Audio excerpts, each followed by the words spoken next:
Self-help. Walking Dead, Season 5.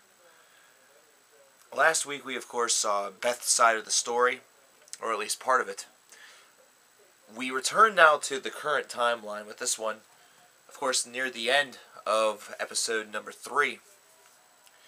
We saw Glenn and Maggie, as well as Abraham and Eugene, as well as a couple of others, getting on a bus and leaving to head toward Washington to fulfill the mission that Eugene had. He was to go to Washington to help be part of a think tank and help cure this, help save the world. So now the journey to Washington has finally continued. It's finally commenced once again. They made it to Atlanta from Houston, and now they're taking it north. And we get this episode, this endeavor from their perspective. They had rigged up the short bus that was at the church. They start down the road, and they immediately encounter some problems. They encounter some traffic. There's a crash. And we learn a lot this episode about two characters. The two characters we learn about, one is done so in a series of flashbacks that kind of directly affect the current reality. That's Abraham. And the second is through a series of revelations that we encounter throughout this episode. That's Eugene.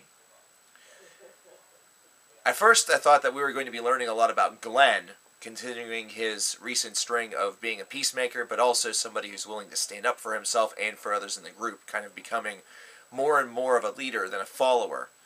However, these two characters definitely won out, all things considered, and really all of the revelations of Eugene have a critical portion of this plot, and a lot of what we saw in this flashback from Abraham kind of leaves some ideas about what's going on there.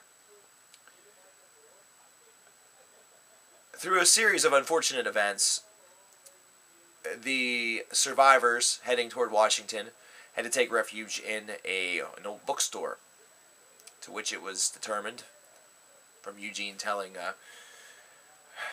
explaining that he actually had sabotaged the bus.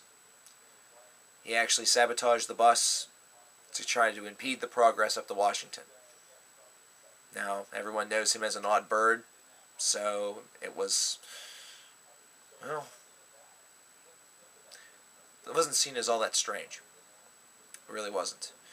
He was also watching Abraham and his girl engage in sex, but yeah, we're not going to talk about that.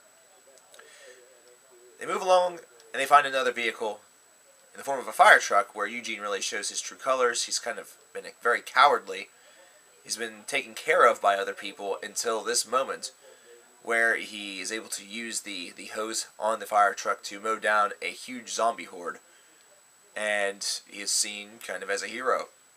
He's seen as one of the group, a very positive and important member, aside from just the fact that he held the key to perhaps ending this whole struggle for all of humanity. So after some repair work is done to the fire truck, they're able to move on, only to encounter more problems. Their ride only lasts so long, and they take off on foot once again, only to discover that they are heading into a just horde, massive horde. Almost looks like a Civil War battle horde of zombies. To which Abraham, throughout the course of this episode, has stressed pushing onward and onward and onward throughout the whole entire episode. And it's to the point where he almost becomes unlikable. You can understand his desire to push forward and get to Washington for what he believes is the cure. That's, of course, revealed by Eugene once again to have all been a farce. Eugene is not a scientist. Eugene is, in all actuality, just somebody who's very intelligent, knows things, and can lie. To which Abraham decides to beat the crap out of him, to the point where he's barely breathing very shallowly. It's a question of whether or not Eugene is truthfully alive or dead at this point. And this is where Abraham becomes really kind of on the fringe line of likable and unlikable, because If you were in that situation and Eugene had just said all of that to you, you would probably be very pissed at him as well. But Abraham had become kind of so mission-oriented, so gung-ho, and was starting to just flip shit, where he was becoming extremely unlikable anyhow. But through the series of flashbacks, you kind of recognize where he came from. You kind of recognize the moment that he actually met Eugene, bringing the whole entire episode full circle. Losing people very, very important to him,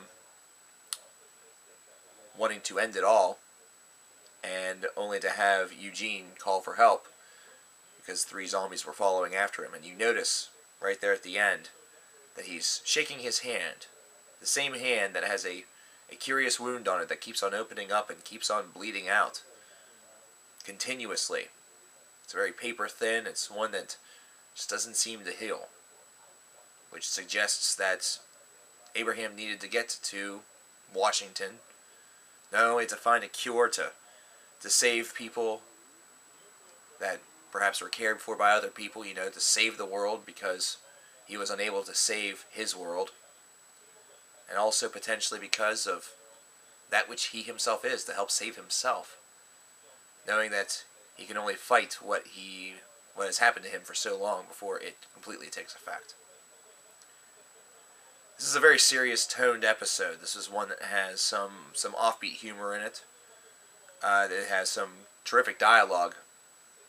And this is one that advances with high drama very well. And it does a very nice balance between the flashbacks and the current times. But it's something that at first is a little unsettling because you're not quite sure which timeline you're in. Though most of these occur right after the commercial breaks, right at the beginning portion of a new chapter of the episode.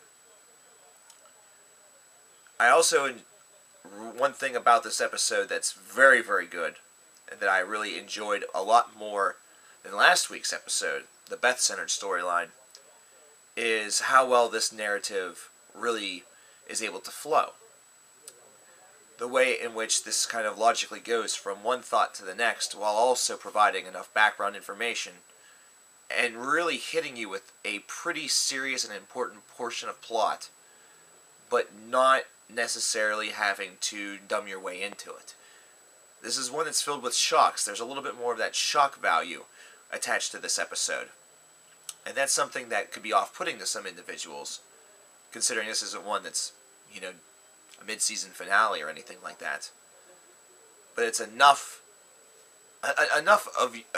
people will be floored by some of these revelations and how it affects the group that it definitely makes its purpose.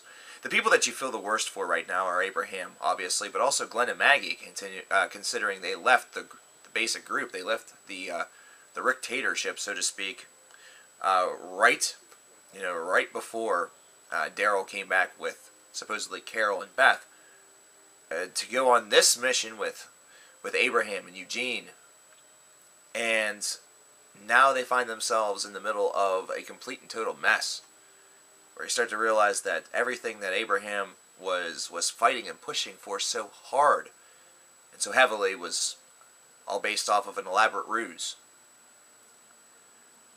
Now they're kind of left hung out to dry, and how they're going to bond together and really determine what they'll do next.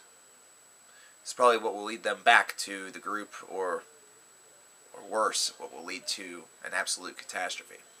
What do you think is going to happen to this subsection of the group, the Washington group, which now no longer has a real reason to go to Washington? Let me know in the comments below. I'll see you guys next week, whenever Theater of the Sun presents the next installment of AMC's The Walking Dead Season 5. Talk to you later.